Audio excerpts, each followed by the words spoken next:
El siguiente programa es clasificación T, para mayores de 18 años.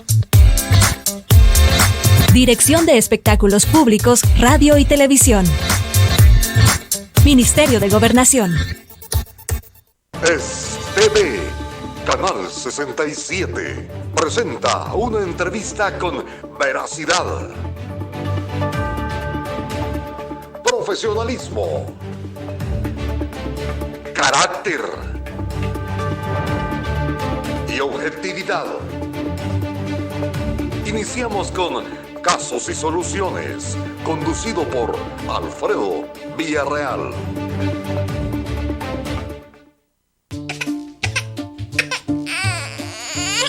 Si la gripe te pega fuerte en la nariz y los ojos, y eso te pone llorona, mejor toma Virogrip, que alivia cualquier síntoma de gripe. Virogrip, un producto calidad Vijosa.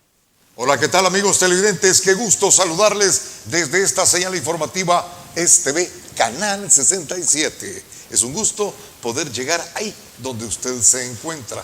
Pues bien, ahora tenemos un tema álgido, un tema que tiene preocupado a los salvadoreños. ¿Cuál es? Las pensiones. ¿Cómo está el magisterio? ¿Cómo están los maestros que se quieren pensionar? Ya el magisterio, pues, ya hay maestros muy enfermos que se quieren retirar, pero conozcamos qué es lo que se sabe de lo último referente a las pensiones y al estado del magisterio salvadoreño. Para ello, hablemos con los entendidos. Me refiero ya en nuestros estudios, el licenciado Paz Cetino, de Bases Magisteriales. ¿Qué tal, licenciado? Qué gusto me da saludarle. Gracias por estar aquí. No, el gusto es mío, señor Villarreal. Estamos a la orden. Estamos a la orden, ¿verdad? Esa palabra es clave, ¿verdad? Sí. Porque vamos a tener que conversar y hablar de muchas cosas. Y la primera, para romper el hielo, amigos televidentes, ¿cómo se encuentra el magisterio? ¿Cuál es la expectativa de los profesores? ¿Cuántos se tendrían que jubilar? Es decir, me parece que hay un periodo en el cual ya se tienen que alistar para ser jubilados el otro año. ¿Cómo están esos proyecciones, licenciado? Efectivamente, don Alfredo, los maestros tenemos una prestación de ley, una compensación económica que se le entrega a los maestros que se pensionan. Es como un estímulo por haberle dedicado toda su vida a los niños y a los jóvenes. En ese sentido, esa prestación de ley obliga a los profesores para que a más tardar el último día hábil del mes de agosto de cada año presenten una especie de prerrenuncia para que esos fondos sean provisionados en el presupuesto general del siguiente año. Entonces, los profesores que se van a pensionar a partir del 1 de enero del año 23 están obligados a presentar esa prerrenuncia hoy, el último día hábil del mes de agosto. El problema es que no tenemos definida la reforma previsional. Entonces los maestros, cuando le preguntan a uno, ¿cómo hago? Entonces uno dice, bueno, enlístese. Y si no aparece la reforma previsional o llega el 1 de enero y las condiciones no son óptimas para pensionarse, simple y sencillamente usted no firma la renuncia definitiva, porque la renuncia definitiva se hace en diciembre. Es decir, tiene la oportunidad de quedarse, de rechazarlo. Así lo han hecho varios maestros en años anteriores. Como dicen ellos vulgarmente, me arrepiento. Pero lo idóneo sería que aparezca la reforma previsional. Mire, es que yo lo voy a repetir acá, lo he dicho en otro foro. Creo que ni los funcionarios del Ministerio de Educación, mucho menos la clase política, ni el Ejecutivo, están dimensionando el daño que se le está causando a la educación pública al tener esta cantidad de maestros y maestras envejecidos. ¿Cuántos más o menos serían los que tendrían que ahuecar? Nosotros estimamos que en el momento en que aparezca una eventual reforma previsional y las condiciones sean favorables, podrían ahuecar unos 6.500 profesores. ¿Se imagina usted la cantidad de vacantes que se generarían para esa cantidad de profesores, 17.000 15,000 profesores que andan buscando trabajo todos los años. En ese sentido, creemos que es imperiosa la reforma previsional, pero esto, como dicen allá en el Vaticano, no se ve humo por ningún lado. ¿A qué se deberá? ¿Qué es lo que perciben ustedes? Algo deben de percibir referente a esta situación, que es que el gobierno no tiene ya la capacidad. No es que el que sea el gobierno, sino que las AFP ya no tienen dinero. No, nosotros hemos manejado como dos hipótesis. Vamos a ver. Lo más complicado es cómo manejar los modelos previsionales. Creo que para el gobierno la dificultad más grande que tiene es como la redefinición del modelo. Porque estamos claros que el modelo privado de pensiones, aquí y en muchas partes del mundo, ha fracasado. Entonces, lógicamente que hay que transitar a un nuevo modelo. Pero mire, en Chile hubo manifestaciones, hubo una efervescencia social que hubo en Chile. ¿Y cómo están haciendo ellos? Es decir, trajimos el modelo chileno. Sí. No funcionó, ni a ellos. Y nosotros nos hemos quedado con él. Y no funciona aquí ni en ninguna parte del mundo. ¿Y cuál es el que tienen ellos? Ellos continuaron hicieron como una especie de híbrido. Sí. Lo que sucede, señor Villarreal, es que esa decisión política hay que tomarla con mucha firmeza. Algo parecido así como la decisión que se tomó de enfrentar de manera radical el tema de las pandillas. Pues lo mismo hay que hacer con el tema de las AFP o del modelo privado de pensiones. Hay que enfrentarlo. Y hay que tomar las decisiones que hayan que tomar en función de la gente, no en función de dos empresas. En ese sentido, hay como dos hipótesis. Nosotros pensábamos de que darle largas a esto, porque ya va a ser un año de que el presidente se comprometió en presentar. Y viene el 15 de septiembre, exactamente, ¿no? Ya va a cumplir un año Ajá. en que el presidente dijo que en un mes se resolvería el tema. Y mire, ¿qué significa un año? ¿O qué significan ya 4 años, ya sobre 5 años, desde que se dio la reforma previsional últimamente? O sea, 5 años de estas personas que están viviendo con pensión mínima. Entonces, en realidad los trabajadores están pasando por una situación crítica, los que ya se pensionaron y los que, cumpliendo ya los requisitos de vejez, tiempo de servicio y edad para pensionar, si no lo hacen, están alargando sus vidas laborales, y usted sabe que eso es un atentado contra su propia vida. Porque cuando usted está forzando su cuerpo a seguir trabajando a sabiendas de que usted llega a un momento que es como una máquina, ¿verdad? Que tiene su vida útil y se termina. Mire, don Alfredo, da tristeza, por ratos cólera, con esta clase política que no le importa el sufrimiento de los demás. Yo he visto en las escuelas maestras en silla de ruedas llegan a trabajar, otras con andaderas para sostenerse en pie. O sea, por eso le decía hace un momentito, creo que nadie está haciendo un análisis frío con la cabeza, ¿verdad?, del daño que le están causando a la educación pública al tener un magisterio envejecido, enfermo, frente a los alumnos. Aquí hay dos componentes que están llevando al sistema educativo a un desastre. Uno es la pandemia. La pandemia golpeó como no tenemos idea a la educación pública. Y a esto se le suma un precario sistema de pensiones que no permite a los docentes abandonar las aulas, sino que los está obligando a postergar su vida laboral. Entonces, quienes están pagando los platos rotos en esto son los niños y los jóvenes. Claro, el problema es que como los resultados del proceso educativo son poco tangibles, ¿verdad? Sí. Para que usted vea los resultados tiene que esperarse 10 años, 25 años. Pero si se tratara de algo tangible, le digo, quizás a lo mejor eso estarían esperando ellos para darse cuenta del daño que está causándole al sistema educativo. Ya tenemos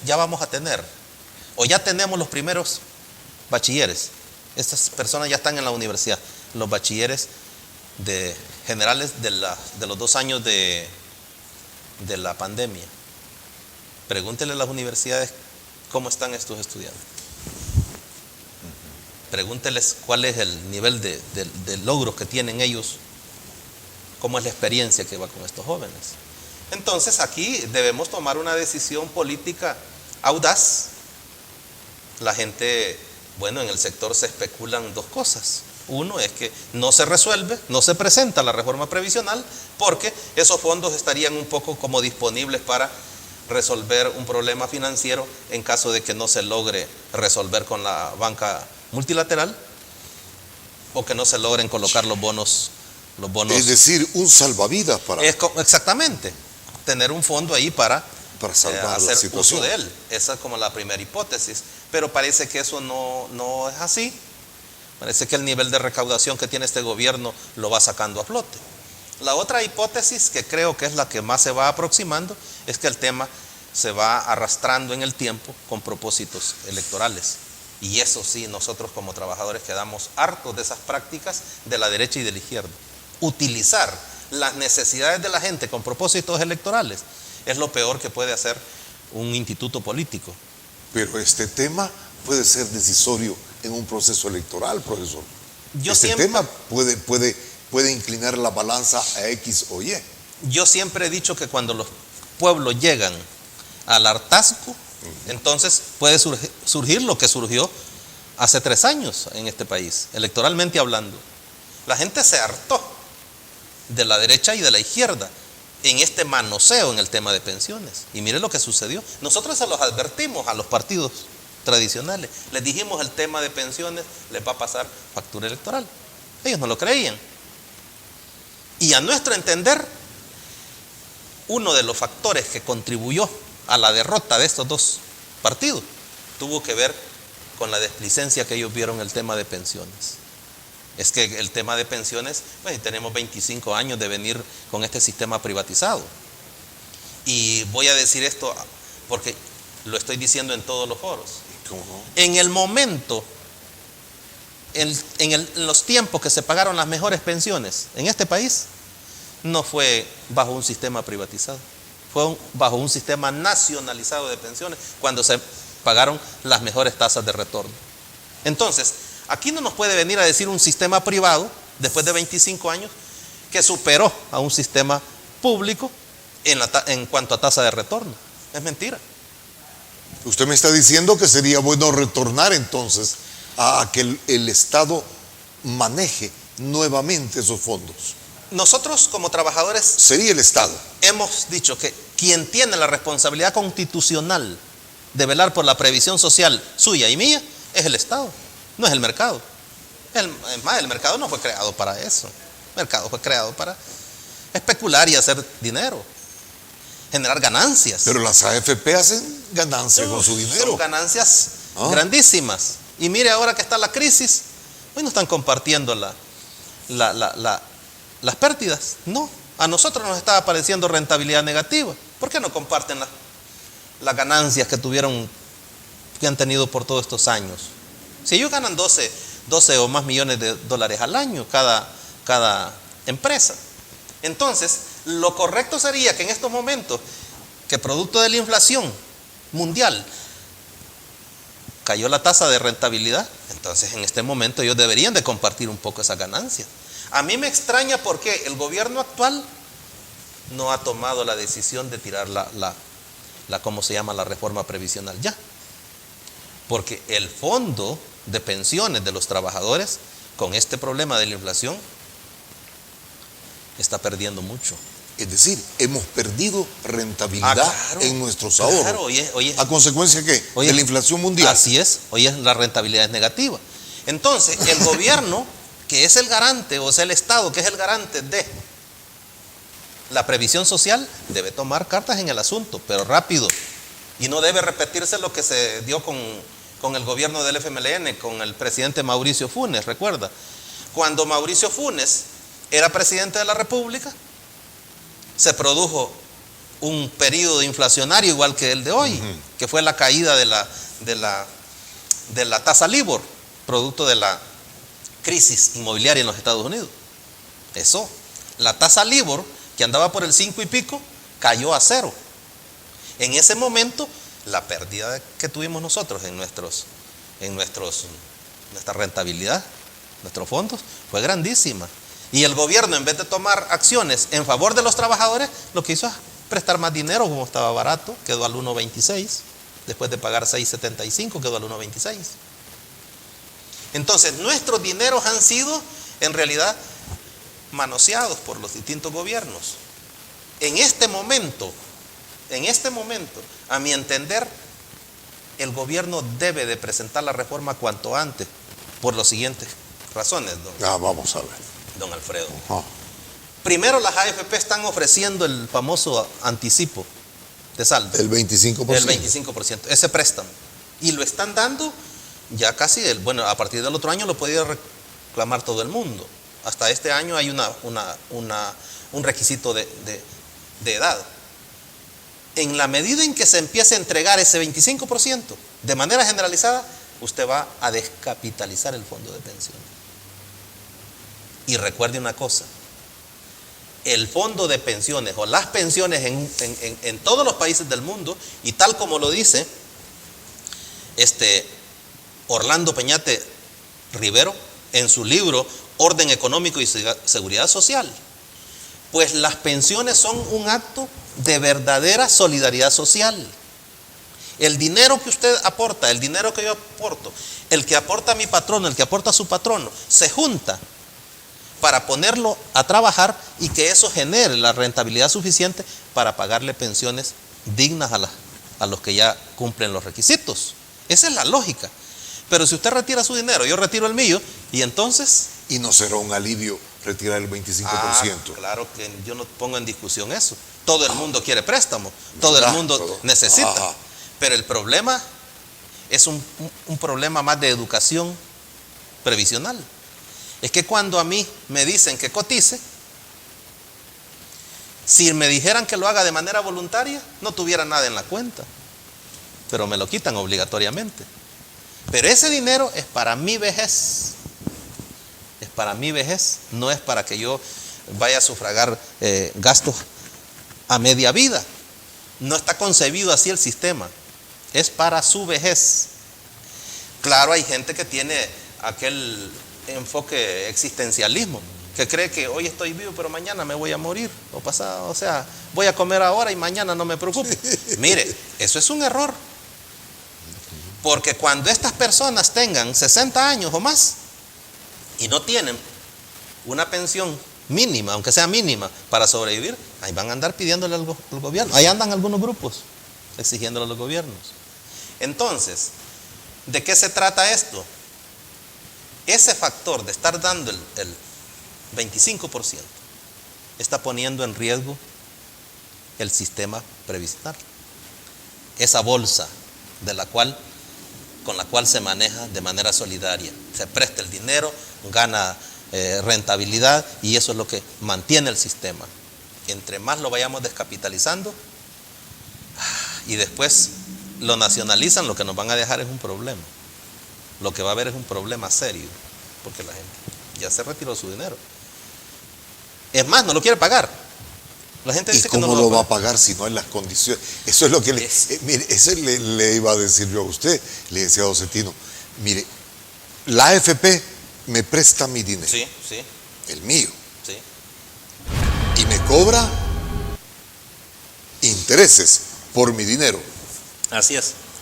Ahora bien, ¿cómo yo le voy a pagar a usted los intereses de mi mismo dinero? Por eso, señor Villarreal, pero alguien tiene que pagarlo. Porque esta persona, imaginémonos, vaya, no paga, pues. No es mi dinero, pues. Es su dinero. Pero cuando se pensiona, quiere que le den buena pensión. ¿Ok? Fíjese cómo es el comportamiento.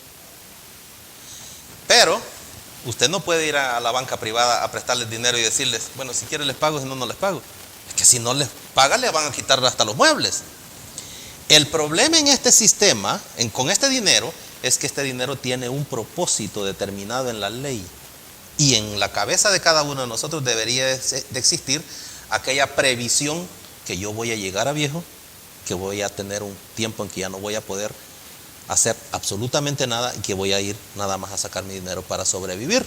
Porque ya uno viejo, ni los hijos se acuerdan de uno. Entonces, esa previsión tenemos que hacerla todos, pero eso se requiere un poco de educación, ¿cómo se llama? Previsional. Ahora, anda un grupo de personas que dicen que ellos cotizaron un tiempo, pero que después quedaron desempleados. Claro, aquí han estado, sí. Y quieren que les devuelvan también todo su dinero. Eso es justo. Ese dinero, si bien es cierto que es de ellos, es justo, cualquiera diría, es justo que se los devuelvan. Pero esa persona va a llegar a 60 años viviendo en este país. Y de seguro, en ese momento que va a ser improductivo, le va a pedir al Estado, ¿cómo se llama? Pensión mínima de sobrevivencia. Ahora bien, y no existe una cláusula en la cual, si usted no tiene empleo, usted no tiene trabajo, no puede llegar a decirles, mire, no tengo empleo. Está empleado todo el tiempo. Va a encontrar otro trabajo. ¿De acuerdo? Además, ese dinero es para su vejez. Y en esto yo quiero hacer mucho énfasis porque este es el problema que tenemos. Que creemos que el dinero, como es mío, yo lo puedo hacer uso como yo quiera. Y ese dinero es destinado para la vejez. Mientras no tengamos un Estado con la suficiente robustez financiera que nos permita que todo el mundo reciba pensión mínima, o sea, lo que se llama pensión universal, mientras eso no suceda, nosotros tenemos que estar claros que ese dinero lo vamos a utilizar durante la vejez. Porque no hay cosa más triste, señor Villarreal, que ver a los ancianos viviendo de la caridad pública. O lo más grave, trabajando a esa edad para poder sobrevivir sin tener absolutamente ninguna ayuda. Es más, yo creía, o sigo creyendo, que en una eventual reforma de pensiones, yo sueño con que un día tengamos una ley que diga que todas las personas arriba de 60 años, o si quieren ponerle más años, pues 65 años, si quieren, la edad pueda tener derecho a pensión mínima, los que no han trabajado, los que no han cotizado permanentemente. Pero para eso el Estado necesita definir y hacer una fuerte inversión, una inversión social para ese grupo de personas, que es muy merecido lo tiene. Muy bien. Muy merecido lo tiene. Ok, estamos siempre con muchas dudas, ¿verdad? No está muy claro este panorama, que sí se puede, que no se puede, que hay que... ¿No le parece que a usted es muy burócrata este proceso? Es muy lleno de ambigüedades y de mucha ignorancia por parte de la gente que lo quiere sacar. Sí, uno puede entender todas las necesidades que hay en la gente. La situación es difícil. La situación económica para los salvadoreños ha sido difícil todo el tiempo. ¿De acuerdo? Y siempre hemos andado, como decimos, viendo cómo cerramos un hoyo pero abrimos otro y ahí va. Me parece a mí un poco de irresponsabilidad de parte de la AFP. Un poco de irresponsabilidad porque ese beneficio engañoso lo vinieron a hacer cuando estaban en un momento crítico. ¿Por qué no lo hicieron cuando esto empezó? ¿De acuerdo? Sí. ¿Por qué no le dijeron a usted cuando tenía 20 años de servicio, señor, le voy a hacer un préstamo, en 5 años me lo paga? Pero usted tenía vida por delante, laboral. Pero se lo vienen a hacer en el último tramo, en los últimos 5 años. ¿Para qué? Para que no pague y se pase a trabajar más. Es una forma disfrazada de aumentar la edad. Y muchos compañeros, trabajadores, no entran a ese análisis. Porque como yo me siento bien ahorita, no estoy enfermo, tranquilo. Pero es que cuando uno pasa de los 50 años, de los 55 años, hoy puede estar muy bien, pero mañana puede estar totalmente mal. Totalmente mal. Bien, vamos a la primera pausa, amigos televidentes. Estamos conversando con el licenciado Paz Cetino de Bases Magisteriales y experto también en pensiones, que nos está orientando cómo hacer para sacar nuestro dinero. Imagínense usted, en lo personal, el panorama está difícil, el panorama está complicado, pero vamos a seguir viendo las aristas de esto. No nos cambie, estamos con Pacetino.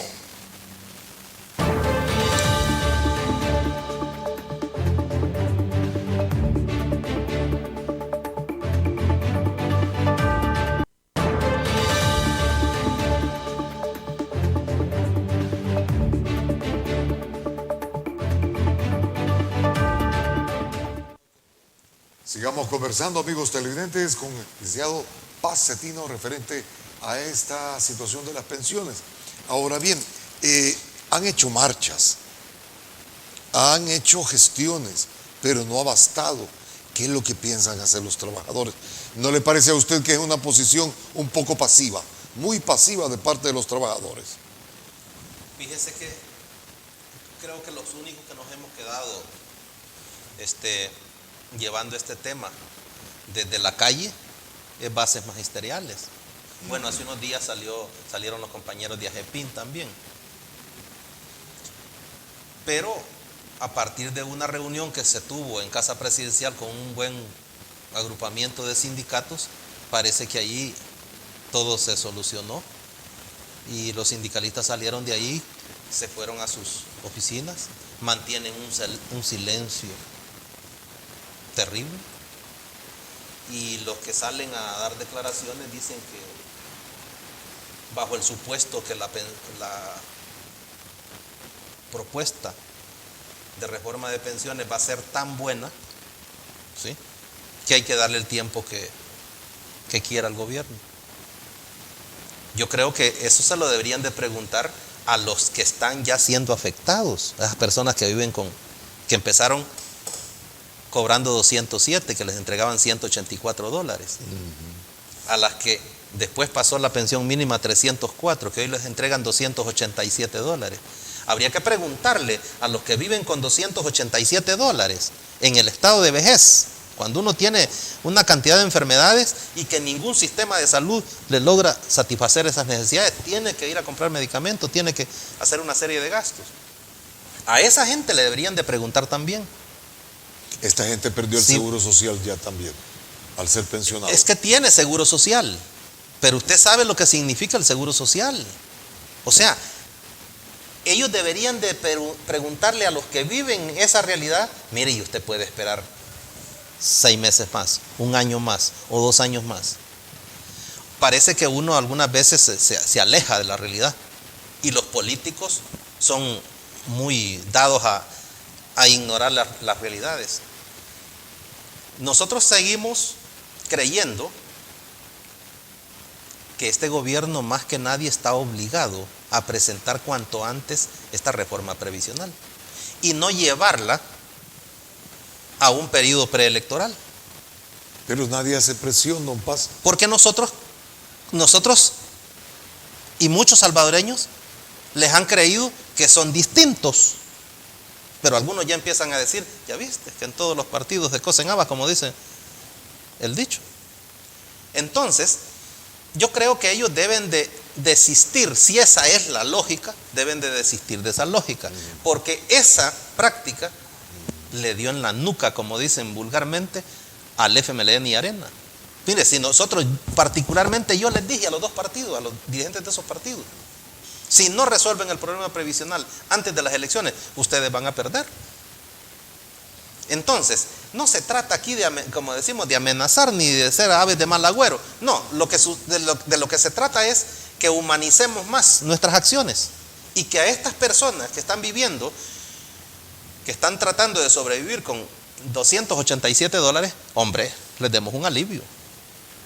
Porque nosotros hemos dicho que ante una eventual reforma previsional, las personas que se pensionaron a partir del octubre del 17 para acá, deben de ser reconsideradas o sus pensiones deben de ser revisadas.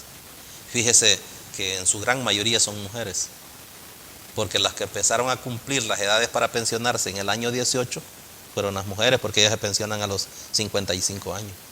Pero en este año 22 ya están los hombres, porque nosotros trabajamos 5 años más, ya están los hombres. Entonces, en ese sentido, A mí un funcionario de este gobierno me dijo, incluso me dijo que les dijera a mis compañeros maestros que se enlisten en sus departamentales para pensionarse el próximo año, porque al final del mes de agosto esta reforma ya va a estar presentada.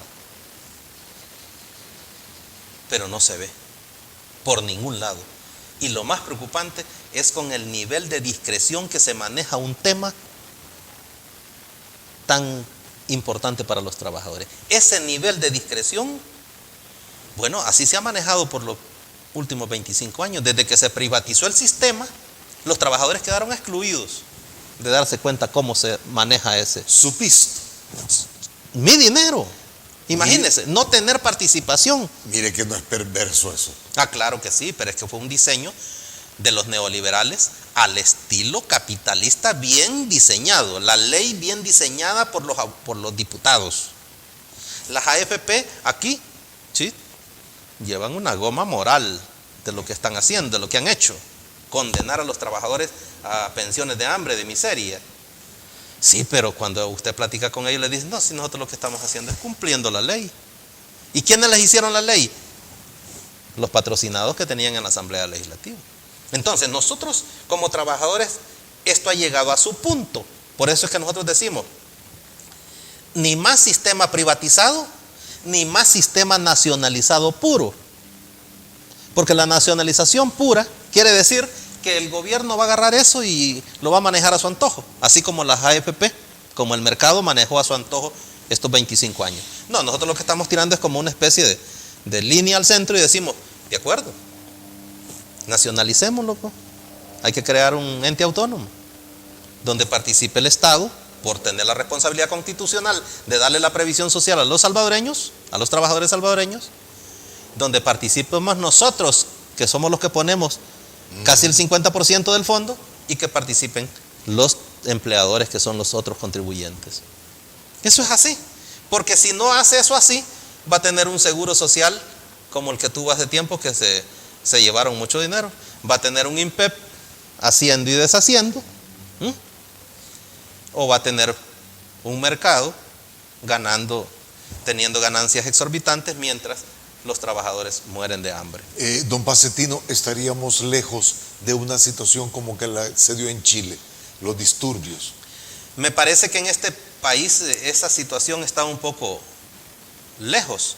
No es por echarle leña al fuego, no, pero por la por problemática. una consulta. No es por eso, sino porque la gran mayoría de trabajadores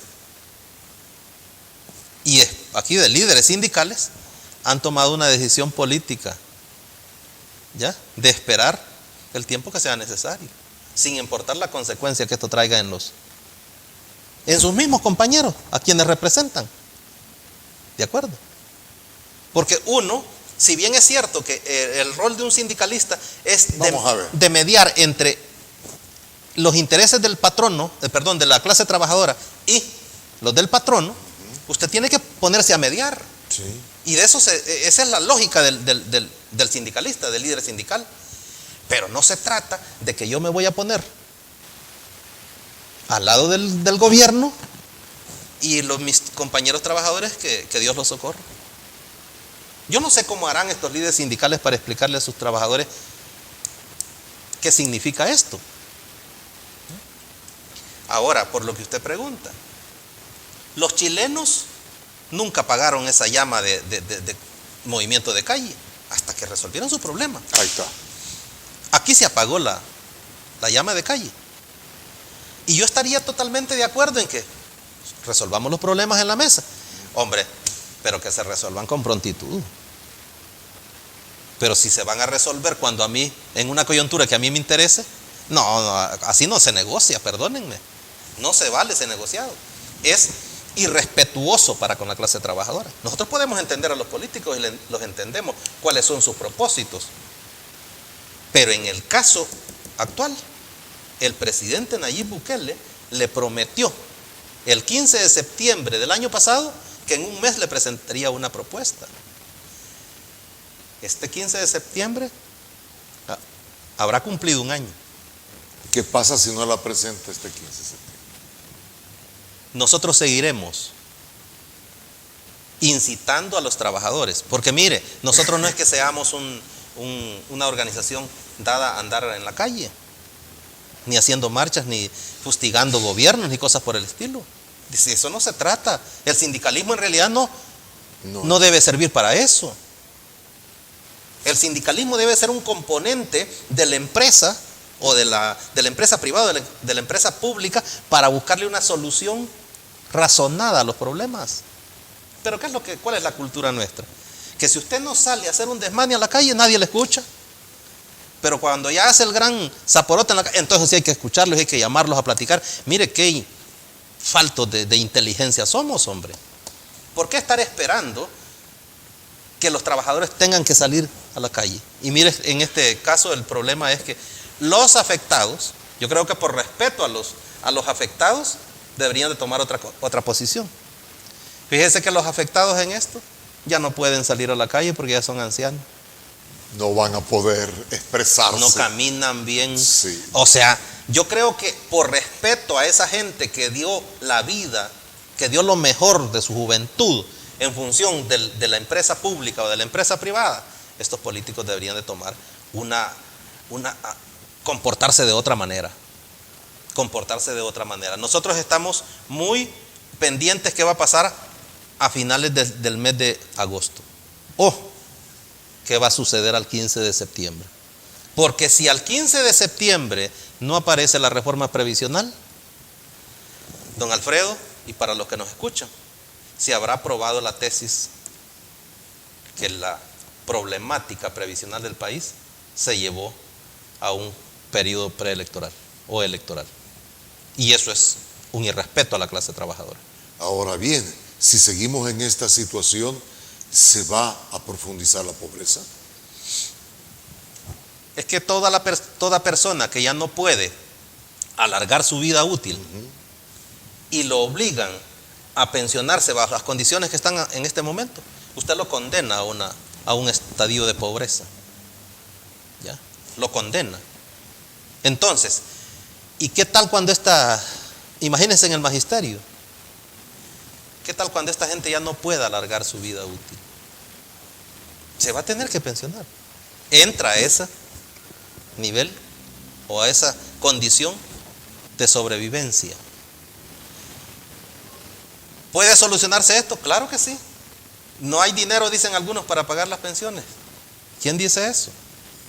¿Y de dónde se están pagando las pensiones ahorita?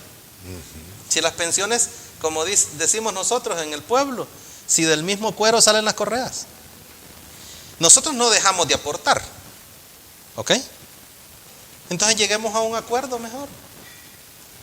Páguennos mejor la rentabilidad quien use nuestro dinero, que nos pague bien. Ok, ¿a cuánto está pagando la rentabilidad en la actualidad? Vamos a ver. A 4.3. ¿Y el mercado está? Ahorita se los están llevando al 7, al 8%. Entonces, por eso es que nosotros hemos perdido mucho dinero ahí. Yo siempre he dicho, nuestras cuentas son así, de pobres, don Alfredo, por dos razones. Uno, es que las AFP me cobran 1.92 por manejarme ese poquito de dinero. ¿Ok? Mensual. Mensual. Esa es una comisión carísima. Pero le bajaron, ¿verdad? Estaba más alta. Estaba más Hoy está a 1.9. Dos, los gobiernos, me refiero a los gobiernos salvadoreños, están utilizando la mayor parte de nuestro dinero. Nuestro dinero está, o sea, el mayor deudor para nosotros es las instituciones, o sea, el gobierno, la institución pública. ¿Cuánto debe? Según dice aquí, mire, fondos conservador, instituciones públicas, 9.364.14 millones.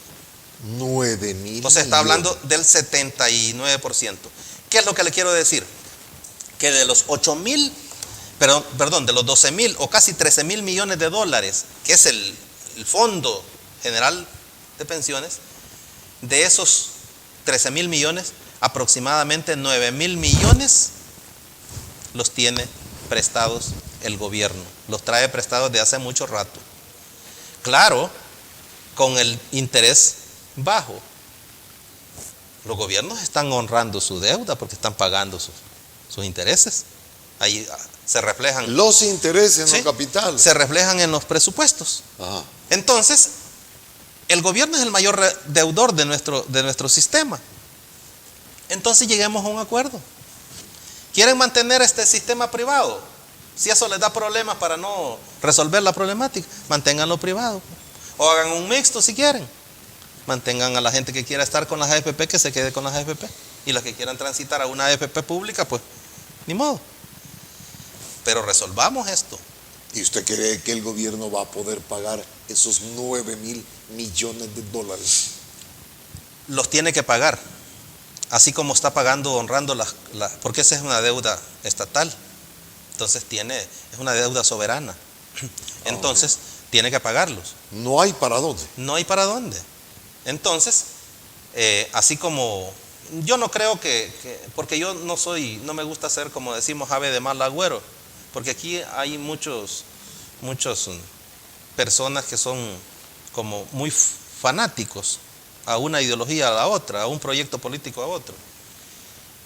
A Nayib Bukele le vienen diciendo de que la economía de este gobierno iba a quebrar desde el año pasado. ¿Sí? Y no ha quebrado.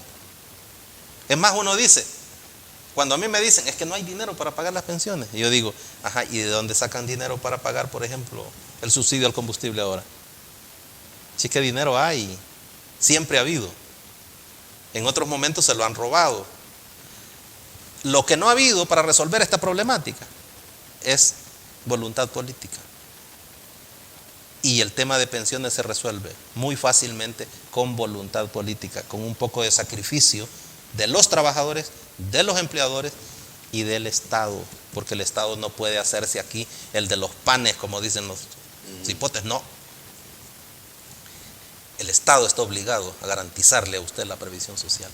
Para terminar con esta idea, porque vamos a volver ya a temas meramente magisteriales, vuelvo a preguntar, ¿qué ocurre si no hay reforma previsional el 15 de septiembre? Lastimosamente creo que si se termina, llegamos a esa fecha y no hay una propuesta de pensiones, lastimosamente parece que la calle se va a activar. Se tiene que activar la calle. Y es un poco problemático, porque ya en ese momento ya la cosa se mueve en un ambiente preelectoral. Y en esos son los peores momentos para hacer lucha reivindicativa. Los momentos preelectorales son bastante difíciles, porque todo el mundo, nadie le da la razón aunque la tenga. ¿Ya? El gobierno va a decir que nosotros estamos en campaña con la oposición. ¿Y la oposición qué es lo que hace ahora? Alentar a que hay que ir contra el otro. Pero mire, yo no encuentro ningún diputado de Arena o del FMLN que toque este punto de las pensiones. Es que no lo pueden tocar. ¿Sabe por qué? Ajá. Porque tienen una goma moral. Ellos levantaron la mano para condenarnos a cambiar la fórmula de cálculo de nuestra pensión. Ellos lo hicieron. Y si tan siquiera intentaran corregir la plana, mejorar. Exactamente. Hacer exactamente. algo. Ellos, bueno, mire, antes de que se dieran las elecciones anteriores, donde ganó Nayib Bukele, nosotros les decíamos, corrijan ese entuerto que hicieron. Eso les va a dar un poco de réditos electorales a ustedes. Sí, Resuélvanos ese problema. La gente está molesta con ese entuerto que nos dieron. Mire, no lo hicieron. Ahora, ellos no tienen ninguna solvencia moral para hablar del tema, porque si alguien sale diciendo o criticando el modelo, va a venir aquel y les va a preguntar, bueno, ¿y quiénes lo hicieron? ¿Quiénes son los padres de ese parto? Son ustedes. Entonces, por eso es que, como dicen aquel artículo, calladitos se ven más bonitos. No, ahorita la pelota está en la cancha del gobierno de Nayib Bukele.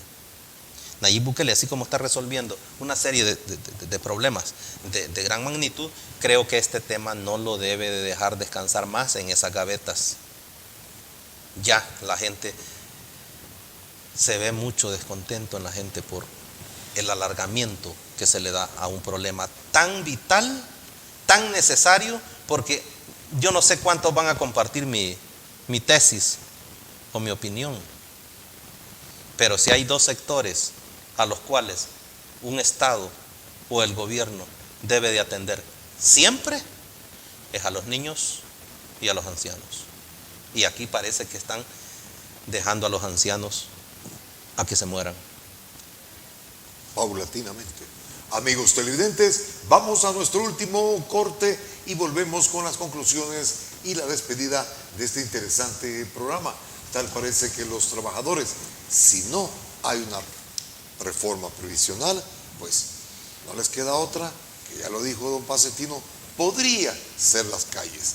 Ya volvemos, no nos cambie.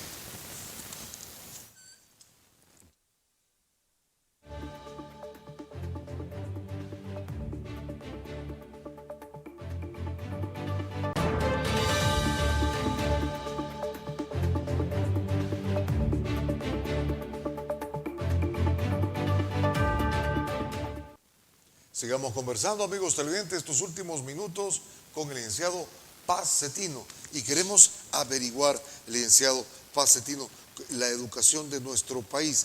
¿Estamos siempre en clases presenciales o es mejor hemos auscultado, hemos examinado las clases por línea? ¿Por qué metodología se podría ir en el 2023? Mire, yo lo he dicho en reiteradas oportunidades. La pandemia, si bien es cierto que la pandemia nos obligó a pasar de un modelo esencialmente presencial a un modelo de atención remota, volado, en aras de ser sincero, el costo que se ha llevado la educación del país es gravísimo. Es que no lo hemos cuantificado, ni están interesados en la educación en línea. Todo, es la educación del país, porque todos se fueron a sus casas, sí, y hay que entenderlos por el teléfono. ¿Y eso bajó la calidad de la educación? Claro que sí. Sí, es un desastre. Ahorita porque no se quiere cuantificar o cualificar eso. Pero va a haber un momento en que nos vamos a dar cuenta de lo que realmente significó esos 2 años.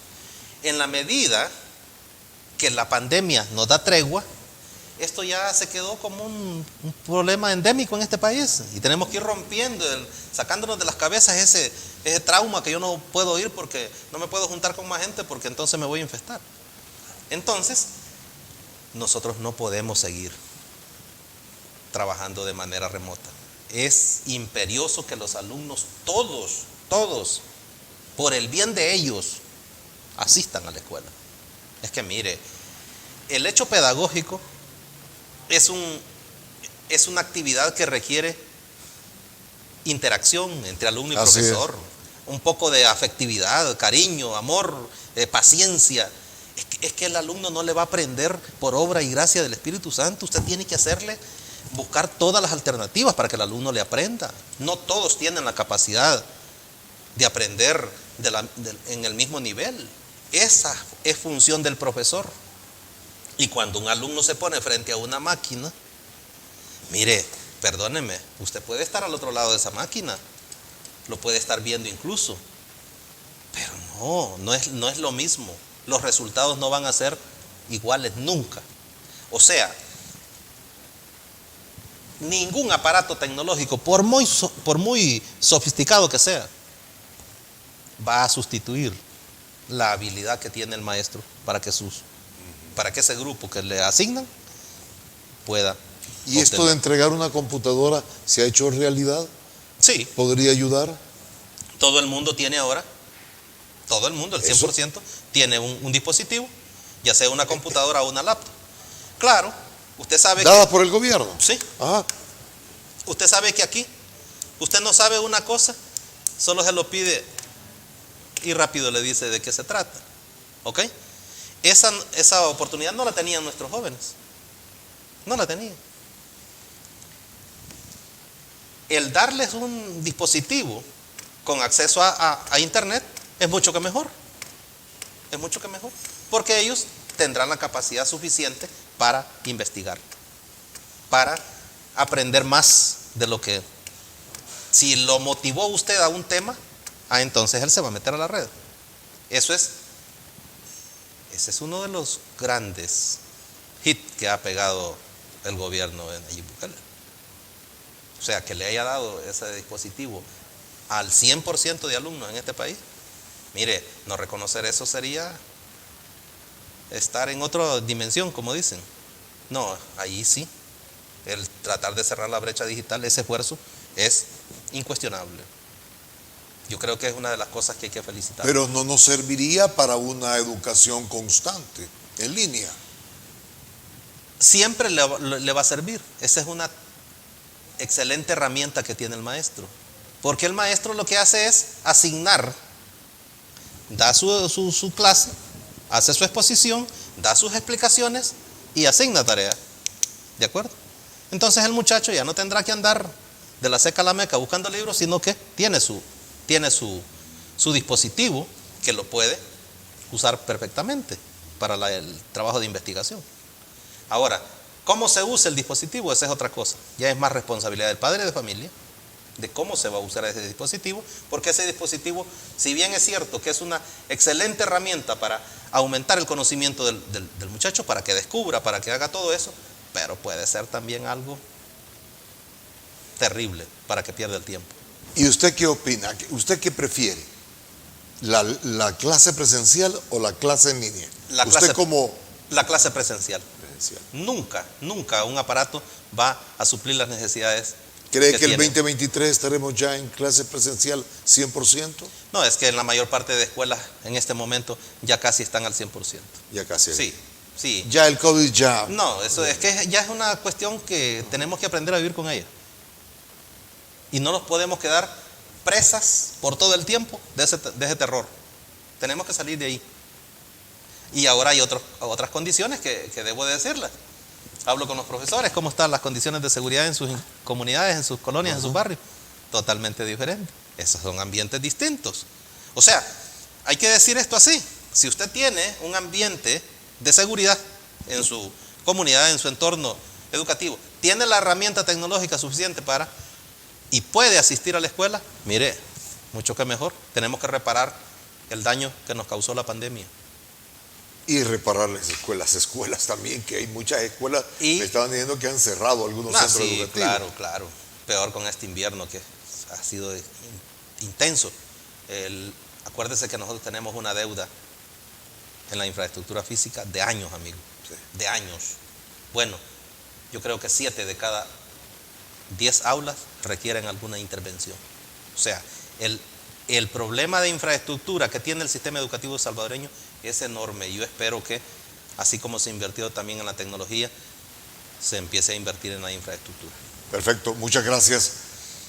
Licenciado Pacetino, ha sido un verdadero gusto haber conversado con usted y haber evacuado tanta duda, ¿verdad? Muchas gracias. Gracias a usted, estamos para servirlo y a la orden siempre. Ok, pero sobre todo, gracias a usted, amigo televidente, que siempre está con nosotros durante esta hora. De seguro, en la próxima tendremos mucho más. Mejor toma Virogrip, que alivia cualquier síntoma de gripe. Virogrip, un producto calidad Vijosa.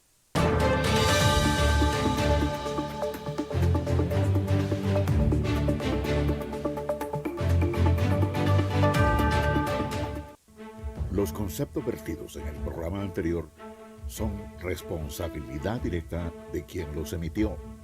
En ningún momento representan la línea editorial de esta estación televisora.